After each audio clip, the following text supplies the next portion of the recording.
اعوذ باللہ من الشیطان الرجیم بسم اللہ الرحمن الرحیم۔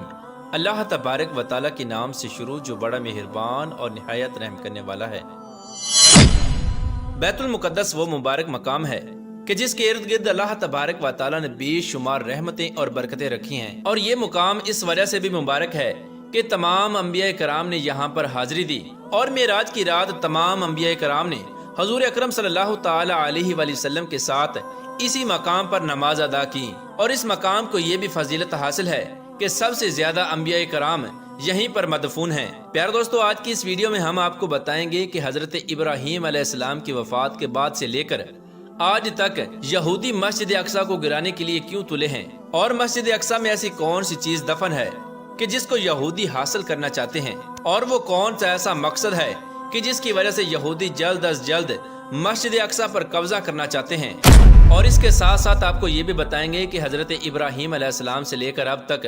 کتنی مرتبہ مسجد اقصی کو شہید کیا گیا اور اس کو دوبارہ تعمیر کیا گیا، اور مسلمانوں کی قبلہ اول مسجد اقصی کی تاریخ کیا ہے، اور آج کے دور میں فلسطین میں جو ہو رہا ہے اس کے پیچھے چھپے حقائق کیا ہیں، اور کیا دجال آنے والا ہے۔ پیارے دوستو، ان تمام تر سوالات کے جوابات قرآن و حدیث کی روشنی میں آج کی اس ویڈیو میں ہم آپ کو بتائیں گے، لہٰذا آپ سے گزارش ہے کہ ہماری اس ویڈیو کو اینڈ تک ضرور دیکھیے گا۔ پیارے دوستو، بیت المقدس وہ مقام ہے جو تمام بڑے مذاہب کے نزدیک عزت اور احترام کا حامل ہے۔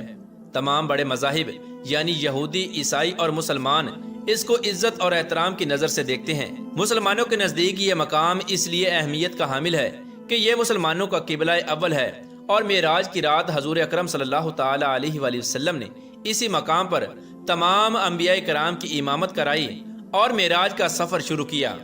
اور یہودیوں کے نزدیک یہ مقام اس لیے افضل ہے کہ حضرت ابراہیم علیہ السلام نے اسی مقام پر اپنے بیٹے حضرت اسماعیل علیہ السلام کی قربانی پیش کی تھی، اور اسی مقام پر حضرت ابراہیم علیہ السلام نے ہیکل سلیمانی تعمیر کیا تھا جو کہ بعد میں تباہ ہو گیا۔ اور عیسائیوں کے نزدیک یہ مقام اس لیے اہمیت کا حامل ہے کہ یہاں پر حضرت عیسیٰ علیہ السلام کی پیدائش ہوئی، اور قرب قیامت میں اسی شہر میں حضرت عیسیٰ علیہ السلام کا نزول ہوگا۔ پیارے دوستو، ہیکل سلیمانی کس طرح تعمیر ہوئی؟ اس واقعے کا پس منظر کچھ یوں ہے کہ جب حضرت ابراہیم علیہ السلام کی قوم یعنی بنی اسرائیل کو ہدایت نصیب ہوئی تو اللہ تبارک و تعالیٰ نے ان سے خوش ہو کر ان کو تابوت سکینہ عطا فرمایا۔ یہ ایک مقدس صندوق تھا جس کے اندر مختلف انبیاء کرام کے تبرکات تھے، اور مختلف انبیاء کرام کے استعمال کی چیزیں موجود تھیں۔ چونکہ اس صندوق کے اندر مختلف انبیاء کرام کے تبرکات موجود تھے، اس وجہ سے یہ صندوق بہت ہی بابرکت تھا۔ تابوت سکینہ حاصل ہونے کے بعد یہ قوم ہر میدان میں فتح حاصل کرتی، اور اللہ تبارک و تعالیٰ ان کو ہر میدان میں کامیابی عطا فرماتا۔ اس کے بعد جب حضرت داؤد علیہ السلام کی حکومت آئی تو حضرت داؤد علیہ السلام نے تابوت سکینہ کی حفاظت کے لیے ایک ہیکل تعمیر کرنے کا ارادہ فرمایا۔ ہیکل سلیمانی کی یہ تعمیر حضرت داؤد علیہ السلام کے زمانے سے شروع ہوئی، جس کو حضرت داؤد علیہ السلام کے بیٹے حضرت سلیمان علیہ السلام نے 900 قبل مسیح میں مکمل کیا۔ اس ہیکل سلیمانی کو حضرت سلیمان علیہ السلام کے حکم سے جنات نے تعمیر کیا تھا، لہٰذا یہ ہیکل سلیمانی بہت ہی مضبوط اور خوبصورت تھا۔ اس ہیکل سلیمانی کے اندر تابوت سکینہ کو رکھا گیا، اور کسی بھی عام شخص کو ہیکل سلیمانی کے اندر داخل ہونے کی اجازت نہ تھی۔ چنانچہ آپ علیہ السلام کی وفات کے بعد بنی اسرائیل کی قوم اللہ تبارک و تعالیٰ کی نافرمان ہو گئی اور گناہوں کے اندر ڈوب گئی۔ اس نافرمانی کی وجہ سے اللہ تبارک و تعالیٰ نے بنی اسرائیل کی قوم پر اپنا دردناک عذاب نازل فرمایا اور ان کو ہلاک کر دیا۔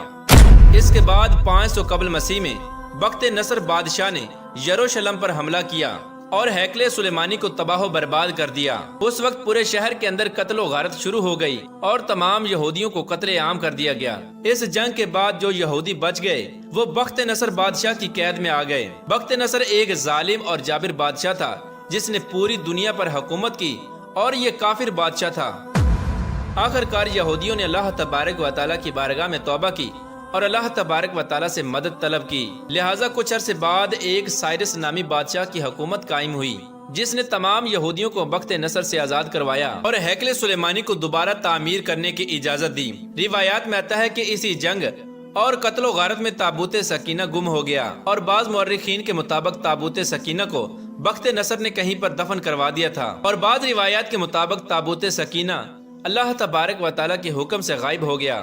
اس طرح جب ہیکل سلیمانی کی دوبارہ تعمیر مکمل ہوئی اور یروشلم میں یہودی آباد ہو گئے، لیکن یہ بدبخت قوم کچھ عرصے بعد دوبارہ اللہ تبارک و تعالیٰ کی نافرمانیاں کرنے لگے، تو ان کی ہدایت کے لیے اللہ تبارک و تعالیٰ نے حضرت عیسیٰ علیہ السلام کا مبعوث فرمایا۔ جب حضرت عیسیٰ علیہ السلام نے ان یہودیوں کو حق کی دعوت دی اور اللہ تبارک و تعالیٰ کی طرف بلایا، تو تمام یہودی حضرت عیسیٰ علیہ السلام کے خلاف ہو گئے اور معاذ اللہ ان کو قتل کرنے کی دھمکیاں دینے لگے۔ بلاخر یہودیوں نے حضرت عیسیٰ علیہ السلام کو سولی پر چڑھا دیا، جو کہ حقیقت میں حضرت عیسیٰ علیہ السلام نہ تھے۔ اس نافرمانی کے بعد یہودیوں پر پھر اللہ تبارک و تعالیٰ کا غضب نازل ہو گیا، اور ایک جابر اور ظالم بادشاہ جو کہ بخت نصر سے بھی زیادہ ظالم تھا، یہ بادشاہ جسے دنیا ٹائٹس رومی کے نام سے جانتی ہے، یہ اللہ تبارک و تعالیٰ کا قہر بن کر یہودیوں پر مسلط ہو گیا۔ اس بادشاہ نے یروشلم پر حملہ کیا اور تمام یہودیوں کو صفائی ہستی سے مٹا دیا اور تمام یہودیوں کو کیڑے مکوڑوں کی طرح قتل کر دیا،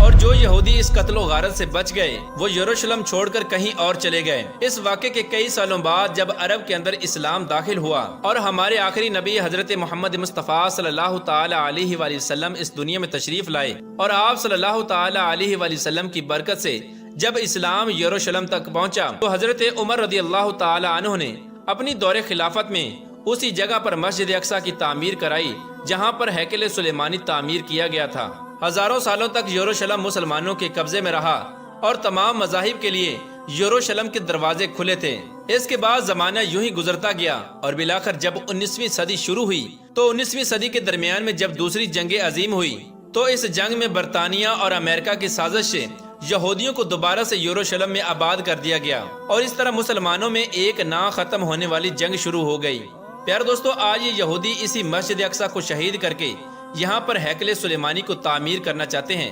اور تابوت سکینہ کو دوبارہ حاصل کرنا چاہتے ہیں۔ یہودیوں کا یہ ماننا ہے کہ تابوت سکینہ مسجد اقصی کے نیچے دفن ہے، لہٰذا اس وجہ سے وہ مسجد اقصی کو شہید کرنا چاہتے ہیں اور تابوت سکینہ کو حاصل کرنا چاہتے ہیں۔